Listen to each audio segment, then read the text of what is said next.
Hello, welcome to a journey along the Great Wall of China, one of the world's greatest wonders. Let's dive into its epic history.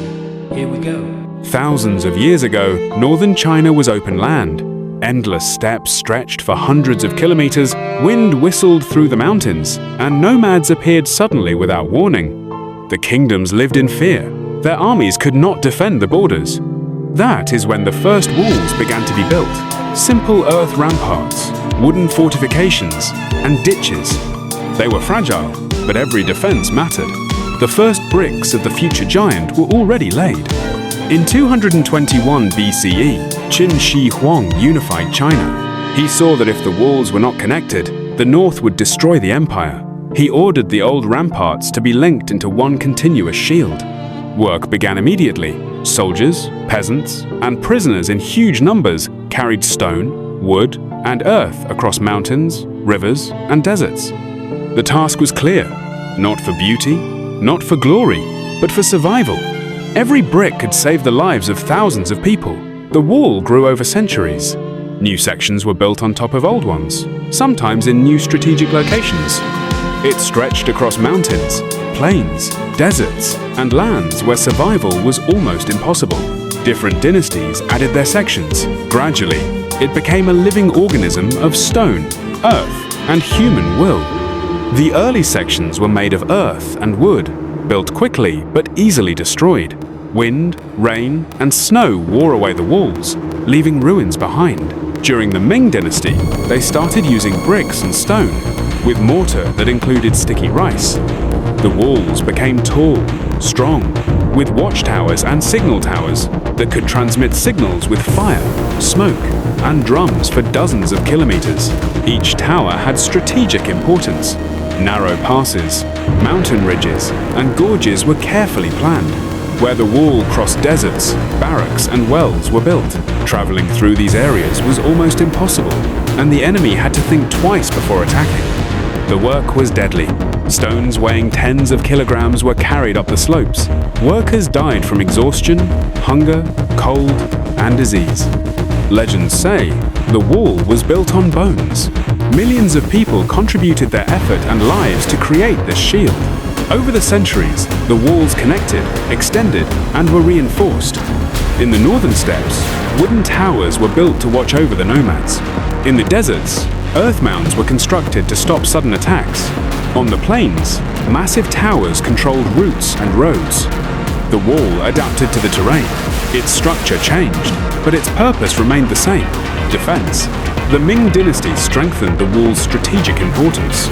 Complex routes for signal transmission were built, and a system of watchposts was established every few kilometers. The wall became not just a defense, but an early warning system. Signal fires and smoke allowed the army to learn of approaching enemies dozens of kilometers away. For centuries, northern nomads tried to overcome it, but success was rare. Riders faced narrow passes, sandy deserts, and high stone towers. The wind carried the echo of footsteps, and the battlements concealed archers. For the enemy, the wall was almost impassable. In the 18th and 19th centuries, with the Qing dynasty, the military importance of the wall declined, borders expanded, and the northern threat changed. Abandoned sections fell into ruin. Stones were taken for houses and roads. Nature and time gradually erased traces of the grand structure. In the 20th century, the Great Wall gained new significance. It was no longer just a defense, but became a symbol. Restoration began. Some sections were reinforced and opened to tourists. Today, famous sections include Badaling, Mutianyu, Simitai, and Jinshanling, ranging from almost original to fully restored.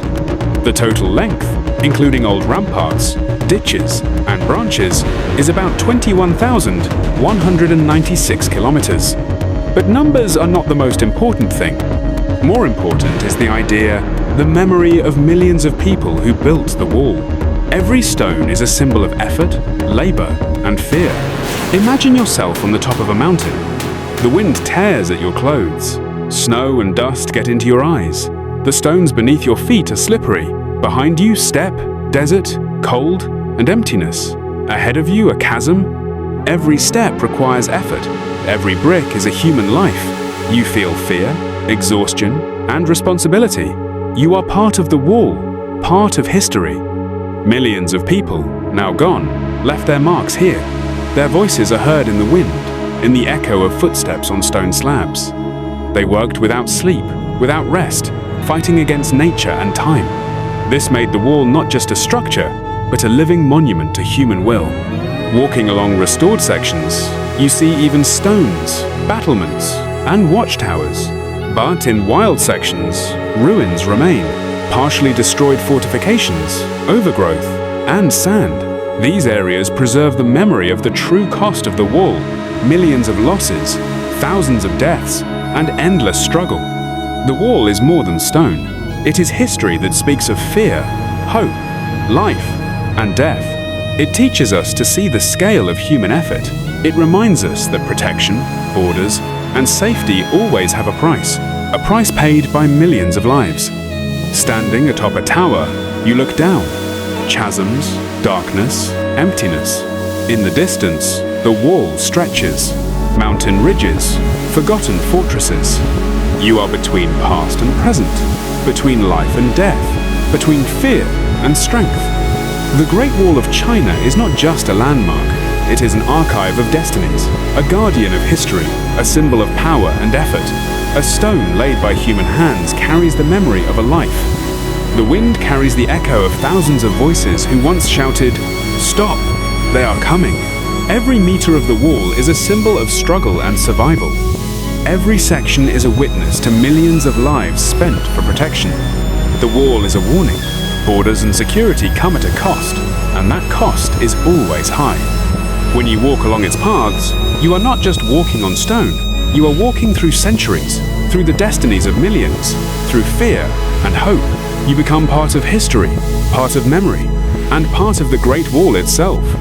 This is what the Great Wall of China is, and this is why it still holds the boundary between past and present, between life and death, between fear and human strength.